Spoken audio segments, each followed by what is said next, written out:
আমি এই বছর বেনারস গিয়েছিলাম দেব দীপাবলি উপলক্ষে, আর সেখানে গিয়ে প্রচুর স্ট্রিট ফুড ট্রাই করেছি। সেই স্ট্রিট ফুড ভিডিওর পার্ট 2 রইল তোমাদের জন্য।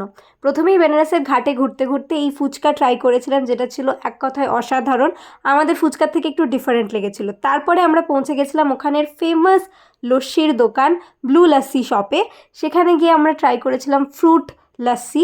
দোকানটা বেশ সুন্দর, ইউনিক একটা থিমের ওপরে। প্রত্যেকে যারা খেতে আসে তারা নিজেদের ছোট ছোট ছবি এখানে লাগিয়ে রেখে যায়। আপনি গেলে আপনিও লাগাতে পারেন। তবে দোকানটা একটা সরু গলির মধ্যে, প্রচুর ভিড় ছিল, সামনে এরকম জ্যাম লেগে গিয়েছিল, বাট লাস্সিটা দারুণ ছিল। আমি গিয়ে ওখানে ট্রাই করেছিলাম এই ড্রাই ফ্রুট লাস্সিটা, যেটা দারুণ খেতে ছিল। তারপরে দেব দীপাবলির বোট রাইডের আগে বেনারসের ঘাট থেকে খেয়েছিলাম এই চাটটা। জানি না এটা কী চাট ছিল, নামটা জিজ্ঞাসাও করা হয়নি তাড়াহুড়োর মধ্যে। তোমরা জানলে কমেন্টে অবশ্যই জানিও, তবে খেতে কিন্তু দারুণ ছিল। আজকের ভিডিও এই অবধি, দেখা হচ্ছে পরের পার্টে। সবাই ভালো থেকো, টুডলস।